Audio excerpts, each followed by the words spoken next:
Seagulls are screaming. It's Sunday evening, the 3rd of July. You have 4th of July tomorrow in America. And 2 days ago, Canada celebrated the 1st of July, their National Day. So congratulations to Canada and congratulations even to the United States. I'm sorry, that was a mosquito probably. I want to do a Sunday sum up, which is quite short today, but let's go.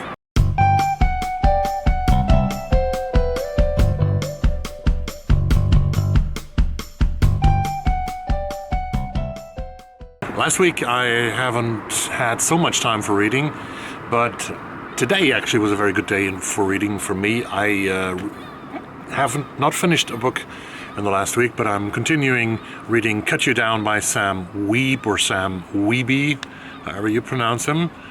And this is a novel by Sam Wiebe, a Canadian author from Vancouver, British Columbia, who is doing the story about the detective Dave Wakeland, who lives in Vancouver, who is a Vancouverite to his bones, who knows the city very well, like the author, and he tells us so many beautiful things. And this is in the tradition of the great American writers Raymond Chandler, Dashiell Hammett, and Ross MacDonald. And I love the descriptions that Sam Wiebe has of Vancouver and its scenery, like this one. I drove 4 blocks to the apartment Tabitha had lived in and waited for the landlord to come back from lunch. The Lincoln was a prefab block-long building with only the most minor architectural embellishment. Molds streaked down from the gutters like black eyeshadow marred by tears. Swallow this sentence. Enjoy this sentence. Molds streaked down from the gutters like black eyeshadow marred by tears. I love this. And there's so much more in it.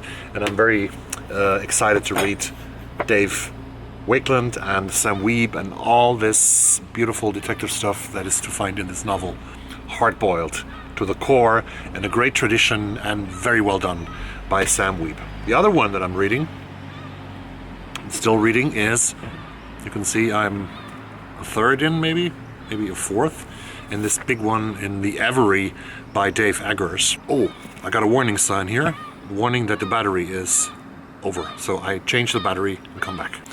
So The Avery by Dave Eggers is a book which is playing out in the near future, in the 2030s maybe, or the end of the 2020s. And The Avery is a big company. It is something like, it feels like something like Meta, which is Facebook, WhatsApp, and Instagram, merged with Google, that is YouTube and Google and whatever, everything else, into a giant monopoly of social media, of networks, of apps that is totally controlling the life of people in this time when the book is playing out. And there are really some amazing and scary things in this book, that they have apps for almost everything. Apps that sort of realize, or when you read like the regulations of a web page where you have to check that I've read the rules and I now understand. In the future, this goes like the app is registering your eye movements and can really estimate if you have really read the rules of this website. Or if you go to the toilet and no matter if you don't do that, but if you wouldn't wash your hands after being on the toilet, the toilet wouldn't let you out of the toilet. The door would be locked, and a little skunk, not a real skunk, but an animated skunk tells you to wash your hands, and that animated skunk would sing happy birthday to you. 20 seconds, 20 seconds you have to wash your hands. That is the time happy birthday is taking when you sing it completely. So that is the world The Avery is playing in.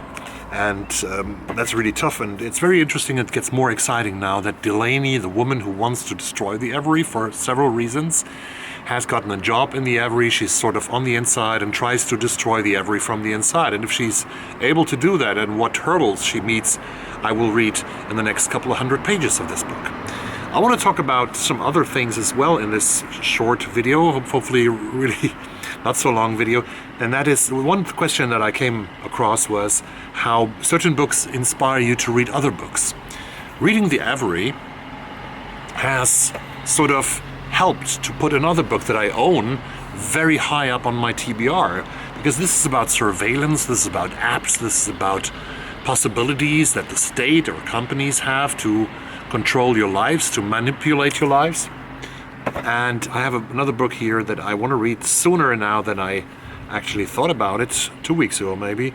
And this is by Geoffrey Cain. It's called The Perfect Police State, an undercover odyssey into China's terrifying surveillance dystopia of the future. This book is probably telling me and telling us that what is described in the Avery has already come true in a lot of respects in China.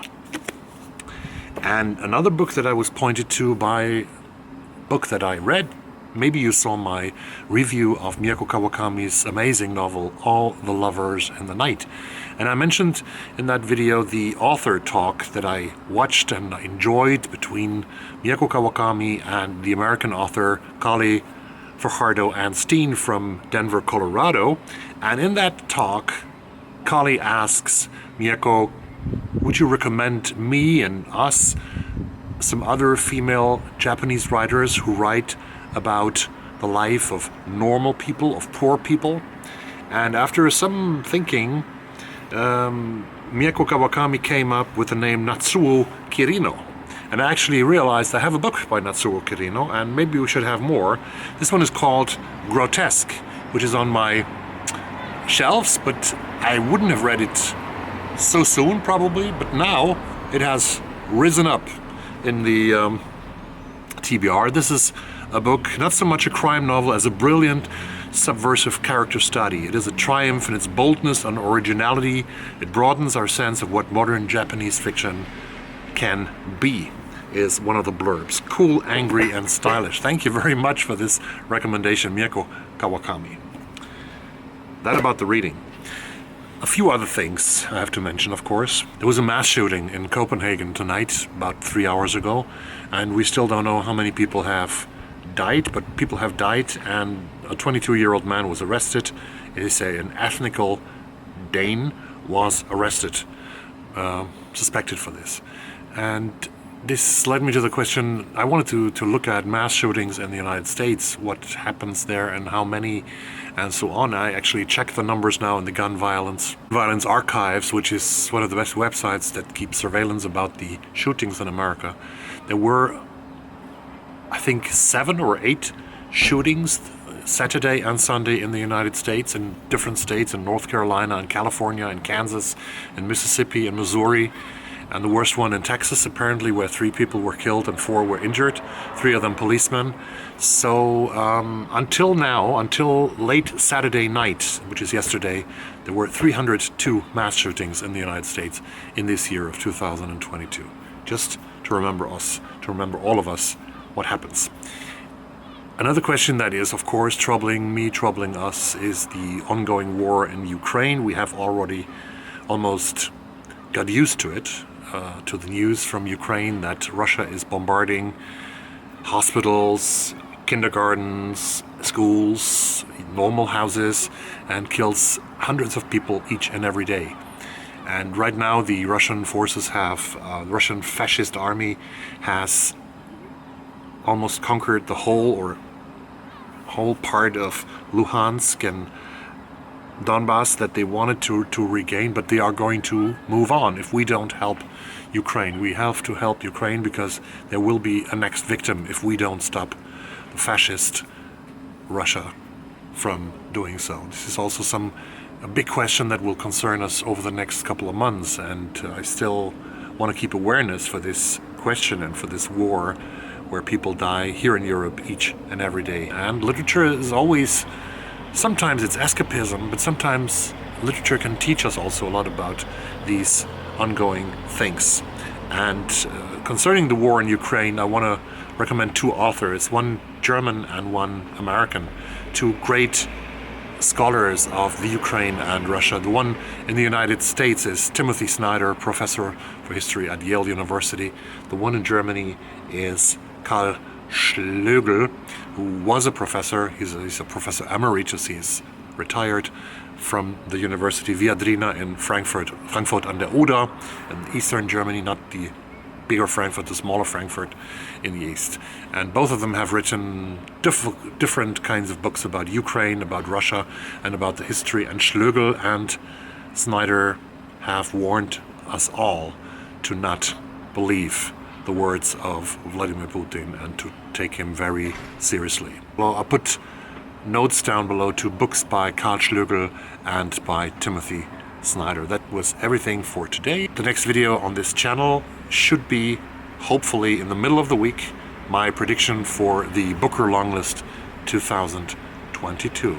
Looking forward to that. I'm looking forward to that. I hope you do too. Subscribe to the channel if you want to help me, and thank you very much for watching. Bye-bye.